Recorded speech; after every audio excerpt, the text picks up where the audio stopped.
सबसे पहले अपन थोड़ा सा रिवाइंड चलते हैं फ्लैशबैक में और देखते हैं कि पहले एपिसोड में जो 7 पॉइंट हमने बोले थे, जो रिलेट करने को कहा था आपको, वो चीज़ हुई या नहीं। चलते हैं रिवाइंड की तरफ। इंडियन कंडीशन में जिस पाथ पे बॉल रिलीज होता है उस लाइन पे कभी वो फिनिश नहीं होता। इमेजिन कीजिए कि अगर एंडरसन या ब्रॉड जिसने 4 स्टंप की लाइन पे बॉल डाला है, वो कभी भी खत्म 4 स्टंप पे नहीं होगा, क्योंकि हवा में मूवमेंट और गिर के भी लेटरल मूवमेंट, वो फिनिश या तो 6-7 स्टंप पे होगा या स्टंप के अंदर फिनिश होगा। इस टेस्ट सीरीज में आप एक और पॉइंट देखेंगे कि बहुत सारे बैट्समैन हैं जो क्रीज के बाहर खड़े रहेंगे और बहुत सारे क्रीज के अंदर खड़ेंगे। तो आपको जब बैटिंग कर रहे हो और फ्रंट फुट पे आप जब खेल रहे हो तो आपको सीढ़ियों वाली दीवार बननी है ताकि बॉल हमेशा नीचे की तरफ जाए और बॉल स्विंग खत्म होके मुझे यहाँ पे छोड़िए। इसको मैं अगर मिड ऑफ पे खेलने जाऊंगा जो कि स्ट्रेट है, एक्चुअली मैं I am ending up as the ball और पीछे आउट हो जाऊंगा।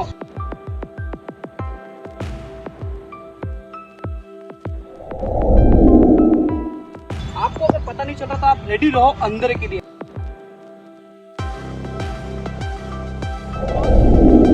So, important point, better to beat from outside than inside.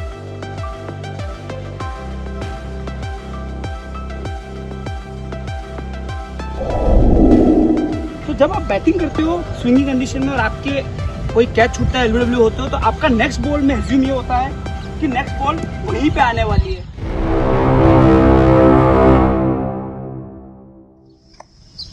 Hello everyone, welcome to DY77 The Coach Eye episode number 2.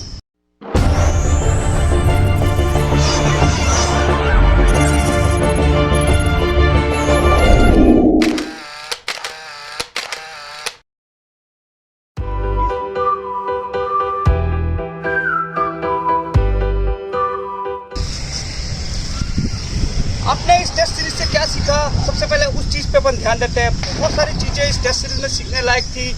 जो हमारे जितने भी बैट्समैन हैं, इंडियन टीम के बैट्समैन, इवन न्यूजीलैंड टीम के ओपनर दोनों, बहुत सारी चीज़ें उन्होंने स्किल अपनी दिखाई।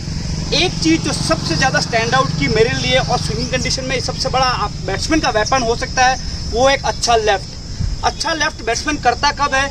जब उसको ये आइडिया होता है कि उसका ऑफ स्टंप कहाँ है, कौन सी लाइन की वो बॉल है जो जोन में आने के बाद ऑफ स्टंप के बाहर फिनिश हो रही है, तब वो बॉल को लेफ्ट करता है। आइए जानिए ये इस टेक्निकल पॉइंट को कि आपको अगर अच्छा लेफ्ट करना है तो कौन कौन सी चीज़ें आपको जानना जरूरी है। शुरू करते हैं। बैटिंग पॉइंट से आप देखेंगे कि इंडिया के दोनों ओपनर रोहित शर्मा, शुभमन गिल, विराट कोहली, अजिंक्य रहाणे, इन्होंने क्या शानदार उस कंडीशन के हिसाब से पारियां खेली है। भले वो छोटी पारियां बहुत इम्पैक्टफुल पारियां हैं। ओवरकास्ट कंडीशन, ड्यूक्स की नई बॉल, आसान नहीं होता है खेलना।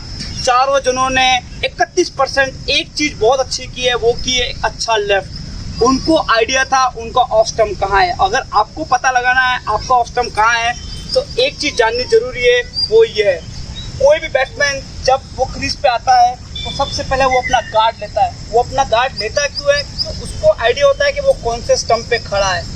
इमेजिन कीजिए कि मैंने अभी एक लेग स्टंप लिया है और मैं लेग स्टंप की लाइन पे खड़ा हूँ और मैं बैट्समैन खड़ा हूँ और एग्जैक्टली मेरे दिमाग में ये है कि मेरी जो लेफ्ट आई है वो मेरा लेग स्टंप है, जो मेरी नोज है वो मेरी मिडल स्टंप पे प्लांट किया हुआ है, और मेरी जो राइट आई है जो कि सबसे इम्पोर्टेंट है वो ऑफ स्टंप से अलाइंड है। मीन सबकॉन्शियस माइंड आपको एक कमांड देता है कि जो भी बॉल इस राइट आई के बाहर जा रही है वो हमेशा ऑफ स्टंप के बाहर फिनिश होगी।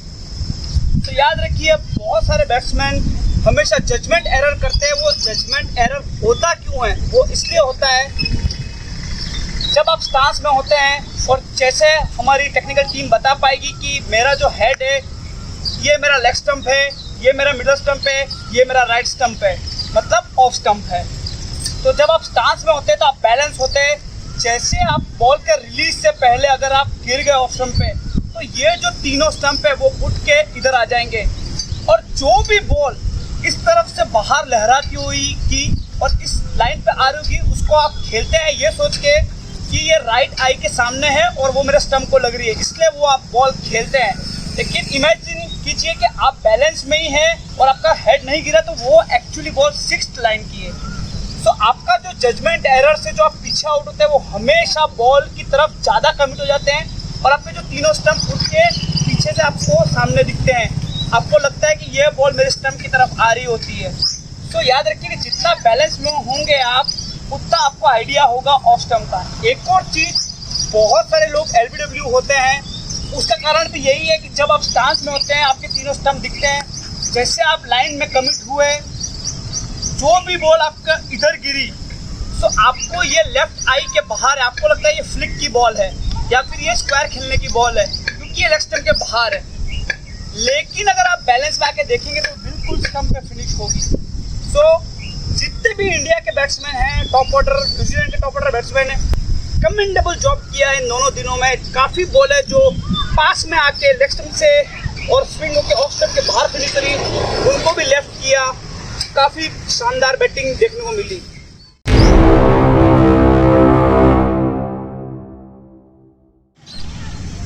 बात करते हैं अब बॉलिंग की। सबसे ज़्यादा प्रेशर में अगर कोई भी क्रिकेटर होगा वो फास्ट बॉलर इस कंडीशन में होगा, क्योंकि एक्सपेक्टेशन फास्ट बॉलर से बहुत ज़्यादा होंगी, क्योंकि कंडीशन फेवर में फास्ट बॉलर के, ओवरकास्ट कंडीशन, पिच की कंडीशन, लेटरल मूवमेंट गिर के। सो आप एज ए कैप्टन आप एक्सपेक्ट करते हैं कि आप फास्ट बॉलर सब विकेट लें। और याद रखिए कि टॉस जीत के केन विलियमसन ने बॉलिंग इसलिए ली क्योंकि वो कंडीशन बॉलिंग के फेवरेबल थी। अब तीन चीज़ें ऐसी हैं जो आपको एज ए फास्ट बॉलर ध्यान रखनी है कभी भी आप इस कंडीशन में खेलें। ये तीन चीज़ें काफ़ी इंपॉर्टेंट है। पहला, माइंडसेट।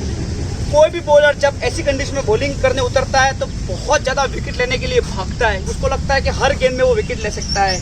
यह एक रॉन्ग अप्रोच, रॉन्ग थिंकिंग हो सकती है, क्योंकि जितना ज़्यादा आप विकेट लेने के लिए भागेंगे आप ज़्यादा चांस दे रहे हैं बैट्समैन को लूज बॉल देने के लिए, क्योंकि जो पोटेंशियल इस कंडीशन में आपको बॉलिंग करने का है वो एक सटीक लाइन, सटीक लेंथ है। सेकंड चीज़, जब बॉल ज़्यादा स्विंग हो रही होती है तो आप कभी कभी कोशिश करते हैं कि टांग से आउट स्विंग कराने या ऑफ स्विंग बहुत बाहर से इन स्विंग करने की कोशिश करते हैं बैट्समैन को डॉच करने के लिए। लेकिन बहुत बार जब आप टांग से आउट स्विंग कराना चाहते हैं वो बॉल फिनिश लेग स्टंप के बाहर होता है।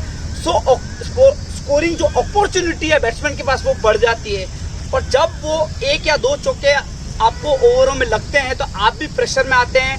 वापस वही जो एक्सपेक्टेशन होती है कैप्टन की या टीम मैनेजमेंट की आपकी तरफ, तो वो ज़्यादा एक्सपेक्टेशन की प्रेशर आप फील करते हैं। तीसरा पॉइंट ये है कि इस विकेट पे ये समझना जरूरी है कि सबसे ज़्यादा रन कौन सी लेंथ पे लग सकते हैं, तो वो है शॉर्ट ऑफ लेंथ पे। तो इमेजिन कीजिए कि अगर आपको कोई भी एरर आपकी तरफ से हो रहा है वो आगे की तरफ होने दें। आपको चौके लग रहे हैं, आप आगे की तरफ होते हैं, लेकिन क्योंकि उसके ड्यूल परिणाम हो सकते हैं, या तो चौका लग सकता है या प्लेयर आउट हो सकता है, तो इक्वेशन में दोनों आने चाहिए। लेकिन बैकफुट पे आउट होने के चांस काफ़ी नॉमिनल हैं इस कंडीशन में। ये तीन चीज़ें माइंडसेट के साथ जुड़ी हुई होती हैं, वो आपको ज़रूर ध्यान रखनी होती है इस कंडीशन में। याद रखिए कि जब भी ऐसी कंडीशन में खेल रहे होते हैं तो एंगल का यूज़ करना जरूरी है। मान लो और साउथी है, उसकी अच्छी स्विंग हो रही है, तो अगर वो राउंड द विकेट से भी स्विंग पे आएगा तो वो डिफरेंट एंगल है। सो एंगल यूज़ करना बहुत ज़रूरी है as a bowler in condition में। लेंथ, वहीं पे एंगल आप यूज़ कर सकते हैं। तीसरी चीज़ है जो कि बहुत ही थोड़ी सी, आप जब और ऊपर क्रिकेट खेलेंगे तो आपको आइडिया लगेगा कि ऐसी कंडीशन में अमूमन 6 में से 5 बॉल स्विंग हो रही है या 6 की 6 बॉल स्विंग हो रही हैं, तो एक ऐसी बॉल है जो आपको स्विंग नहीं करानी है, आपको स्ट्रेट भी फिनिश करनी होती है स्टंप पे, तो क्रॉस सीम से भी आप बॉल डाल सकते हैं। लेकिन ये याद रखिए कि ये क्रॉस सीम बॉल जब आप बैट्समैन को दिखा नहीं सकते, पहले से नहीं उसको इन्फॉर्मेशन दे सकते कि ये क्रॉस सीम है, तो आइदर आप सीम अपराइट करके जाइए और लोड के टाइम पे चेंज किए जिसमें कम टाइम है जजमेंट का। तो ये तीन चीज़ें एज ए बॉलर आप कर सकते हैं और आपकी सक्सेस रेट आपकी तरफ आ सकती है। तो जेमिसन ने जब 5 विकेट लिए तो बेस्ट 3 चीज़ें उसने ये की कि उसका जो माइंडसेट था उसको एक ही लाइन पे विकेट को हिट करता रहा, अंदर बाहर दोनों कराता रहा सेम लाइन से। सेकंड चीज़ उसने ये की कि उसने बहुत सारे एंगल्स यूज़ किए। टीम साउदी ने भी जंप करके बाहर से एंगल फिनिश किया स्टंप पे, वहाँ से स्विंग कराई। ट्रेंट बोल्ट का भी आप देखिएगा कि स्टंप के पास से है, स्टंप के दूर से है। वैगनर भी देखिए कि उसने बाउंसरों के साथ वो चीज़ें यूज़ की। और तीसरी चीज़ आप देखेंगे कि क्रॉस सीम से भी बहुत बोले गई है। तो ये 3 चीज़ें इस टेस्ट में से आप सीख सकते हैं ऐसे बोलने। ऐसे बहुत सारे टेक्निकल पॉइंट, टेक्निकल गहराई हम लाते रहेंगे नेक्स्ट एपिसोड में, लेकिन उसके लिए आपको सब्सक्राइब करना पड़ेगा, लाइक करना पड़ेगा, कमेंट करना पड़ेगा, शेयर करना पड़ेगा, ताकि कोई भी प्लेयर बचे ना इन्फॉर्मेशन लेने से। उस तक पूरी इन्फॉर्मेशन पहुंचनी चाहिए, जो कि किसी एकेडमी में नहीं जा पा रहा है, उसे कोचिंग के लिए बहुत ज़्यादा दूर ट्रैवल करना पड़ रहा है, उसे टेक्निकल पॉइंट समझने में आसानी होगी। इस चैनल के थ्रू बहुत सारी चीज़ें हम लेके आएंगे, बहुत गहराइयों में हम जाएंगे, लेवल थोड़ा और आगे बढ़ाएंगे। हमारी टेक्निकल जो टीम है एनिमेशन से आपको बहुत सारी चीज़ें समझाएगी। मैं आपके लिए जितनी भी कोशिश है मेरे अंदर, जो भी नॉलेज है थोड़ी बहुत वो मैं आपके सामने परोसने की कोशिश करूँगा। मिलते हैं नेक्स्ट एपिसोड के लिए। उससे पहले हम लोग थैंक यू करना चाहते हैं, हमारे स्पॉन्सर हैं, विराट क्लोथिंग स्पॉन्सर हैं। Thank you so much.